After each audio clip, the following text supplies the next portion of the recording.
Assalamualaikum warahmatullahi wabarakatuh. Waalaikumsalam Yang warahmatullahi saya hormati wabarakatuh. Pak Heri selaku Kepala Sekolah SMA 1 Muncar, sekaligus yang saya hormati juga Bu Tutus selaku fasilitator CGP Angkatan 7 kelas 11 dan pengajar praktek Pak Aryono Susilo yang saya hormati. Alhamdulillah puji syukur pada kesempatan hari ini saya khususnya Kasyanto Idris CGP dari Kabupaten Banyuwangi akan melakukan demonstrasi kontekstual terkait dengan pengambilan keputusan berbasis nilai-nilai kebijakan sebagai pemimpin. Dalam hal ini di hadapan saya kebetulan ini adalah Pak Herianto Nur Cahyo selaku Kepala Sekolah SMA Negeri 1 Muncar. Selamat pagi, Pak. Selamat pagi. Gimana kabarnya, sehat ya? Alhamdulillah sehat Pak.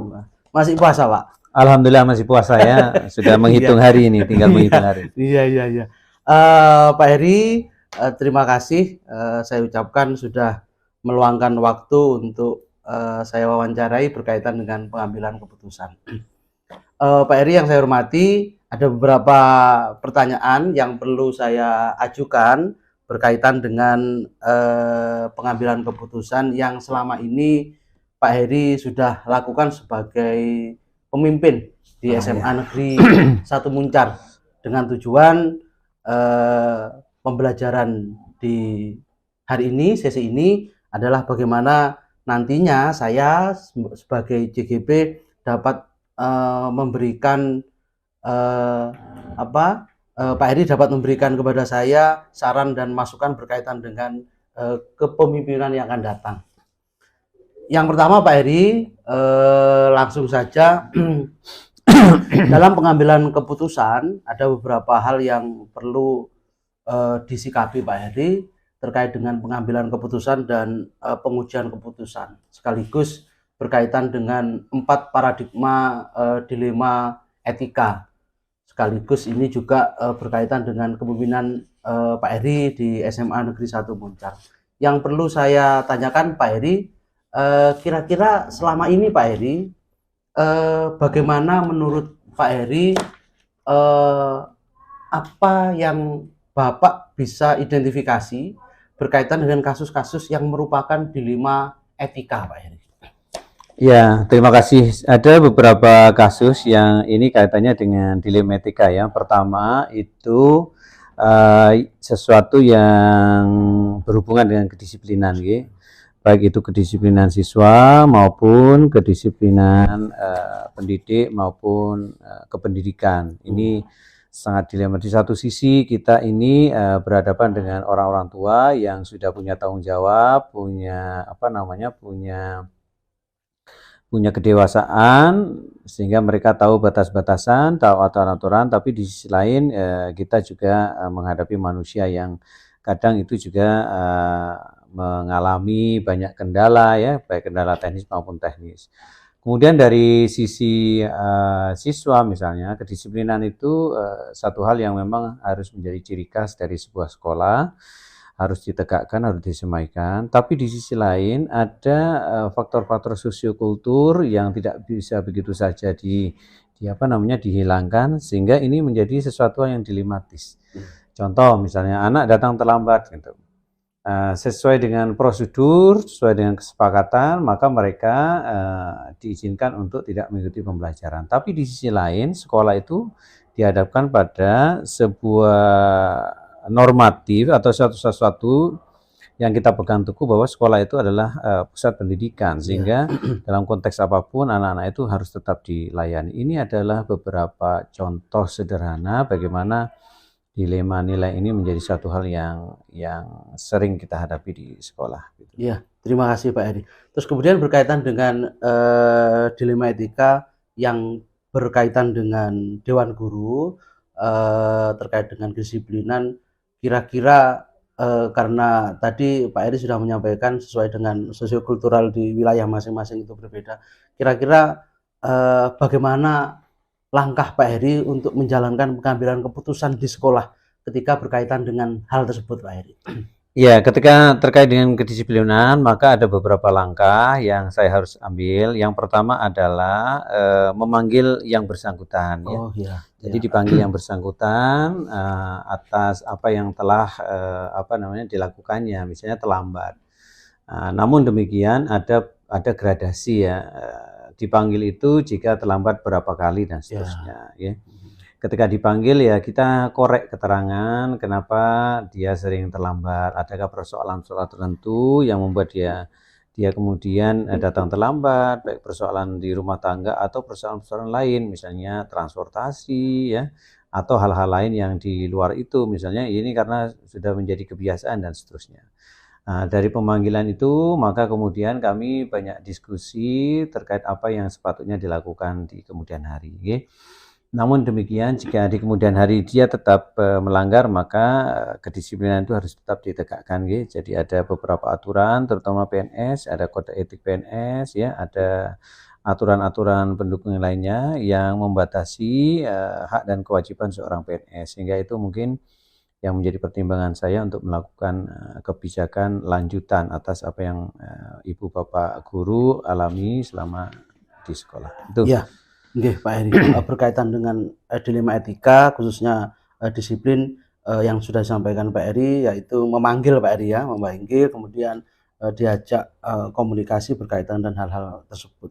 Terus kemudian hal-hal apa saja Pak Heri yang selama ini menjadi tantangan dalam mengambil keputusan yang pernah sampai lakukan pada kasus-kasus sebelumnya Pak Heri, berkaitan dengan yang tadi.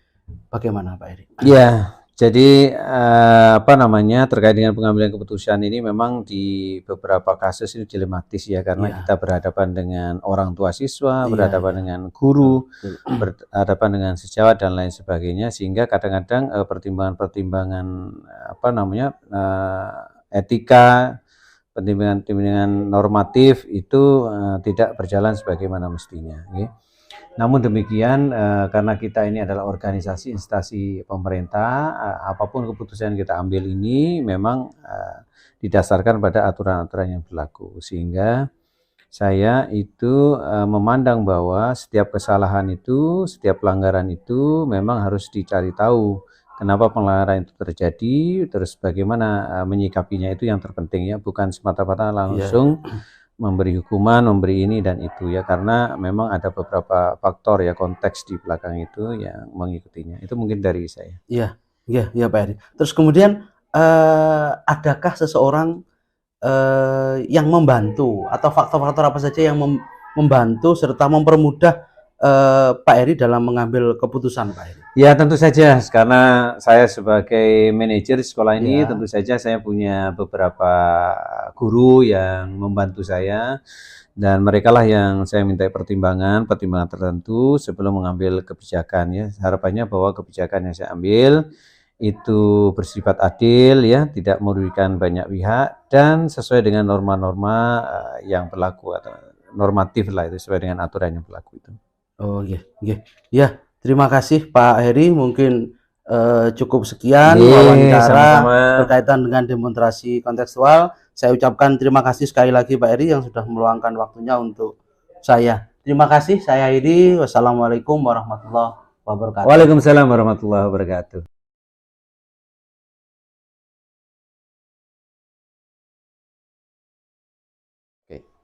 Bismillahirrahmanirrahim. Assalamualaikum warahmatullahi wabarakatuh. Waalaikumsalam. Selamat pagi Pak Ustadz.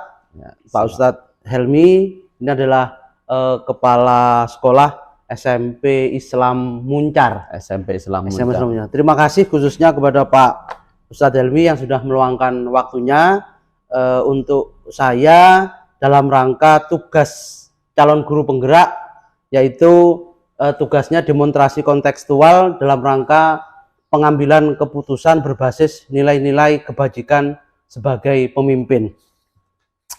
Pak Helmi yang saya hormati, Pak Ustadz, ini nanti ada beberapa hal yang perlu saya tanyakan berkaitan dengan Pak Ustadz Helmi selaku kepala sekolah di SMP Islam Muncar, berkaitan dengan pengambilan keputusan yang dimana selama ini jenengan sudah menjadi kepala sekolah tentunya seringkali berkomunikasi, berkolaborasi, bahkan bersinggungan dengan rekan sejawatnya di dalam proses kegiatan di sekolahan.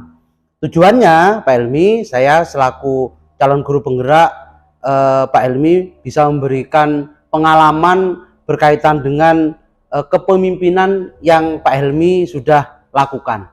Gitu Pak Helmi ya. Oke. Yang pertama Pak Helmi, selama ini bagaimana menurut Pak Helmi untuk mengidentifikasi kasus-kasus yang merupakan di dalam dilema etika Pak Helmi? Oke, terima kasih kepada Bapak Kasyanto atas sudinya datang ke sekolah kami ya. Sekolah kami sangat sederhana sekali ya.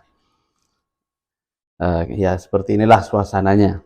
Baik, terkait dengan apa yang disampaikan, yaitu terkait dengan dilema etika, di mana-mana di lembaga pendidikan itu sudah pasti akan banyak sekali dilema-dilema, terutama pada saat-saat ini, zaman-zaman saat ini, itu sangat banyak sekali terkait dengan dilema-dilema etika. Iya. Nah, selama saya menjabat kepala sekolah, ini insya Allah sudah masuk ke tahun kelima insya Allah. Ya. Kelima, Pak. Tahun kelima, karena memang saya sudah mengajukan untuk mencari pengganti, tapi ternyata oleh yayasan masih diperkenankan untuk meneruskan sebagai kepala sekolah. Iya. Kinerjanya bagus berarti Pak? Ya mungkin seperti itu. Iya. Mungkin seperti itu. Baik, terkait dilema yang pernah saya alami di sini itu adalah terkait dengan guru. Ya. Terkait dengan guru. Ya. Memang ada beberapa guru yang selama ini itu memang saya lihat kurang disiplin, ya, terutama disiplin kedatangan ke sekolah. Nah, saya melihat, saya mempelajari mempelajari apa sih yang menyebabkan mereka itu terlambat ke sekolah. Iya. Kita telusuri, saya cari, kita wawancarai mereka, kita tanya satu persatu. Artinya yang memang guru yang terlibat ya ketidakdisiplinan itu, kita dipanggil gitu Pak? Ya, kita panggil, kita wawancarai apa permasalahan. Nah, setelah kita tahu permasalahannya, baru kita mengambil tindakan. Nah, kita mengambil tindakan. Nah, salah satu tindakan yang saya lakukan selama ini itu, jadi untuk untuk mendisiplinkan guru-guru agar mereka tepat waktu, salah satunya setiap hari itu kita mengadakan apel. Setiap hari? Ya, setiap hari kita apel. Jadi sebelum masuk sekolah sekitar jam 7 kurang 15 menit ya. Jadi kalau kita di sini itu, karena di sini adalah berbasis pesantren. Jadi kita pagi jam 6.30 anak-anak kita wajibkan sholat duha. Kita juga melibatkan guru-guru, semua kita wajibkan, guru juga kita wajibkan. Nah, ini juga untuk mengontrol kedisiplinan. Nah, maka setelah sholat duha, ya, sebelum anak-anak masuk ke kelas, jam 7 kurang 15 menit, guru-guru kita adakan apel. Artinya kita mengingatkan kedisiplinan, bagaimana. Nah, ini ternyata setelah saya melakukan ini, alhamdulillah, dari sekian guru ya sadar Pak ya. Sadar, mulai aktif. Jadi itu yang saya lakukan Pak. Oh gitu ya. Berarti memang ada dilema etika, tidak hanya di sekolah SMP Islam Muncar, tapi rata-rata semuanya seperti itu Pak. Terus kemudian pengambilan keputusan yang diambil oleh Pak Ustadz Helmi, yaitu dengan keputusan memanggil serta memberikan pembinaan dalam bentuk apel. Seperti itu. Alhamdulillah sadar seperti itu Pak ya. Alhamdulillah. Alhamdulillah. Terus kemudian Selain itu Pak, selain itu hal-hal apa yang selama ini Pak Helmi lakukan dan dianggap efektif dalam mengambil keputusan selain di dalam memberitahu di dalam apel Pak? Terima kasih dan salam guru penggerak.